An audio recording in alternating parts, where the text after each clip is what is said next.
First of all, Assalamu alaikum, Mr. Ambassador. I'm very happy to see you after all this turbulence.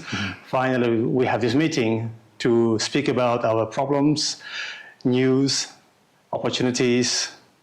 And my first question will be about something very special about the anniversary.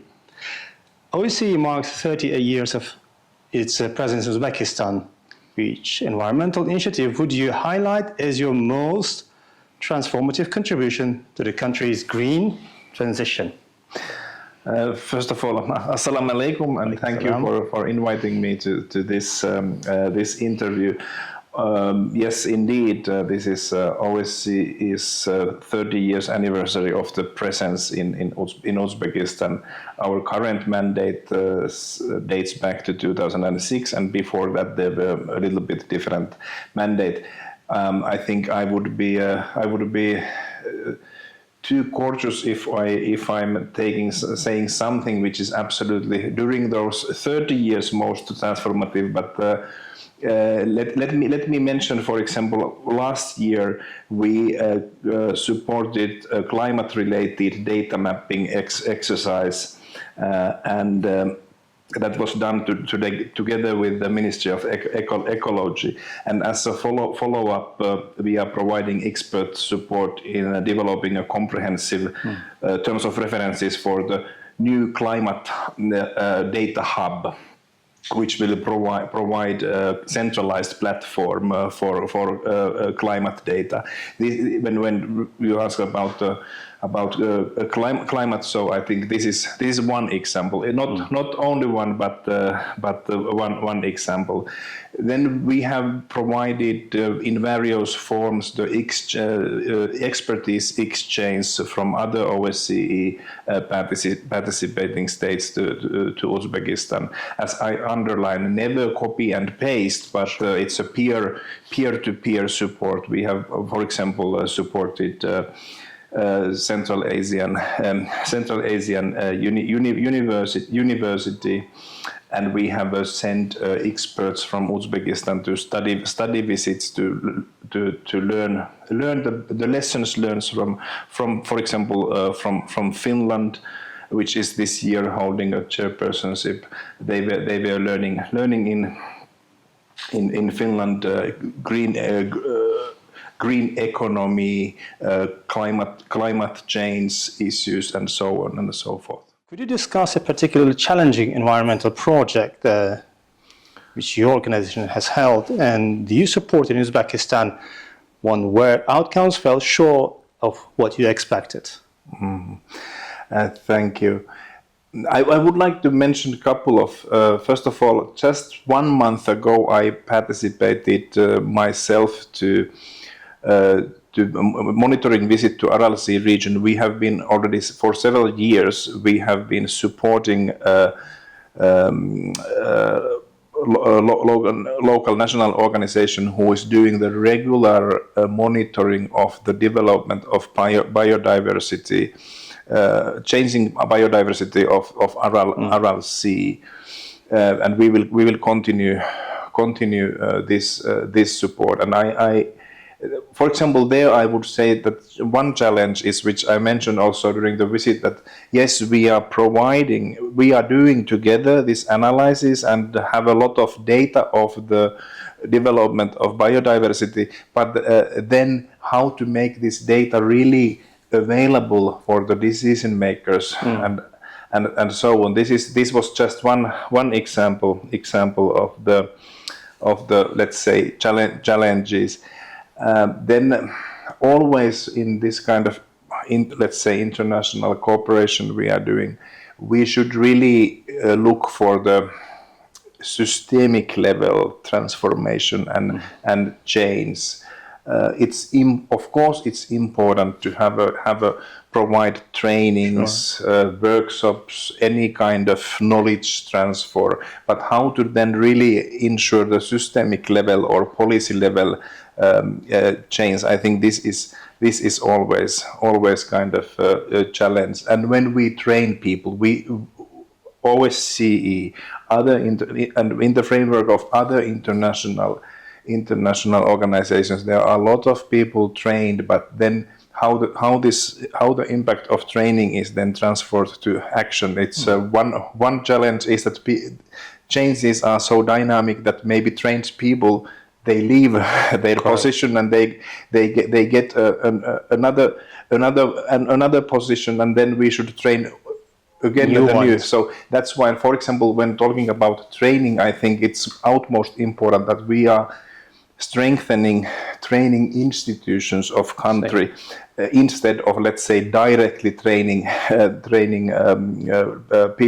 people, because then there is really the sustainable result when the training institution in this country will continue and further develop those trainings which we have initially developed together.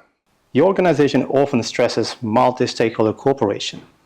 How has your mission partnered with Uzbek environmental NGOs and media outlet to elevate public engagement? Yeah. Yes, it's absolutely for us. It is to work with all levels of society, with the public administration, with the NGOs, and so on. We are working closely. We are meeting NGOs because NGOs' role it's quite many-sided. First of all, they are important source of information for us for the needs in this country. Of course, government in analysis with the government, we are having the needs, but it's utmost important that we complement this needs analysis when talking with civil society. Then civil society is on the other hand also for us important implementing partner of certain projects which we are implementing. Related to media outlets in general, for us it's very important that we really can work together with media NGOs, which we are actually doing, and media to raise awareness of our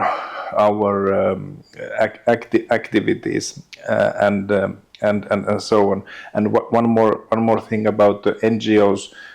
Particularly in the field of environment, we are working with NGOs. For example, one implementing partner NGO is implementing the project with a focus on the development of changes of the pollution level of certain rivers, just for example. I believe that this particular convention is in your line, the Aarhus Convention. Yet most citizens and even officials still don't understand its provisions. And I would like to know, why has there been such limited public awareness about this convention, and what promises citizens' rise to environmental information and participation should be? Mm-hmm. Yeah. Yes. I really would like to say that signing and joining to Aarhus Convention is really important milestone, because it really indicates the government's understanding that and commitment that people have to be involved. Civil society have to be involved into environmental discussion, and that access to healthy environment or clean environment is really one of the citizens' right. I agree that there is a room for public awareness raising, and I think it's always when we are talking about new legislation or this kind of joining international convention, it's important to have a new legislation or join, but then how it will be implemented, this is then the second phase, and really important. And from our side, we are ready to support with potential public awareness raising.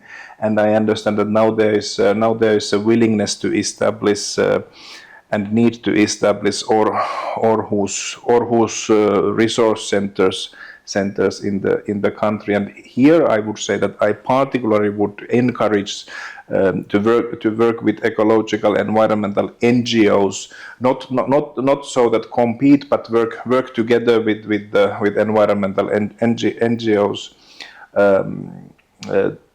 to ensure this information raising of Aarhus Convention. But yes, I agree that there is a lot of room to improve this awareness, and it's ongoing, but it should be enhanced, and it's a continuous process. Good.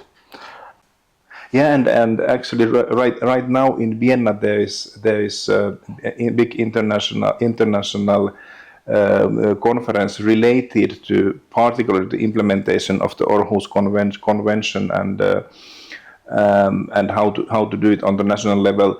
And I know that there is Uzbek participants in the conference. We supported one participant from NGOs, and there are, according to my knowledge, also governmental representatives. So I believe that this is good example that both governmental representatives and NGO representatives are participating in same international event organized by OSCE, and then maybe they come from there with joint ideas. And in general, it's important for us that we make international forums and conferences as a platform for Uzbek partners also to present the success of Uzbekistan. Just as an example, we supported the participation of the expert from the National Center of climate change to participate in the environmental and economical forum organized both by the chair of the OSCE Finland this year to tell what Uzbekistan has been doing for the climate change mitigation and adaptation, and what are the main challenges and what are the plans for the future. I was quite surprised to see that you have this Department of Environment and Economic, and it is kind of strange because for me, eco they don't work together, but here I can see that they can sustain and be together. Mm-hmm. So my question: how does this integrated approach enhance your work in Uzbekistan, and particularly in projects balancing ecological sustainability with development goals? Yeah, first of all, it's OSCE wide. OSCE has 3 dimensions. They are political-military dimension, which focus on the, let's say, so-called hard security, then economical and environmental dimension, and then we have a human dimension. Mm-hmm. And in general, this illustrates really the OSCE's approach of comprehensive security. That security, it's much more than, let's say, hard security, armed forces, law enforcement, and so on. And lot of those issues we are working on, they are really cross-dimensional, that we can't say that, okay, this is only economical, environmental, this is only human or only political, military. Let me take example climate change. Of course, at first place, it's an environmental issue, but then impact of climate change is to great extent economical issue, right? Cool. But it's also relates strongly to human dimension. When there's a risk that people are losing their livelihoods, it's a human rights question already. And but it's also security question, because when the impact of climate change is something really dramatic, it causes security risks also. Mm-hmm. So that's what I try to say, that even we are divided to these three dimensions. They are not there shouldn't be barriers between them, but many of security questions are really cross-dimensional, so to speak. For example, green transition. Sometimes there's a thinking that, okay, it is kind of just kind of, so to speak, wasting of money, that green technology, it costs money, that it's only burden for the companies, that there are new legislation which requires more and more modern technology.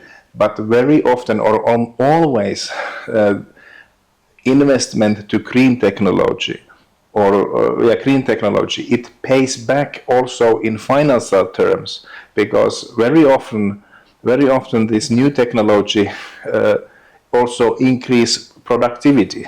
So we should avoid this kind of, let's say, very narrow thinking, that investing to green technology is only additional cost. But no, it really pays back. Of course, pays back in the non-monetary terms, when we are having a more clean environment and air, but it really pays back in financial terms as well.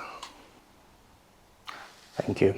Thank you very much, Mr. Ambassador, and I'm very happy to meet you once again and see that. My pleasure.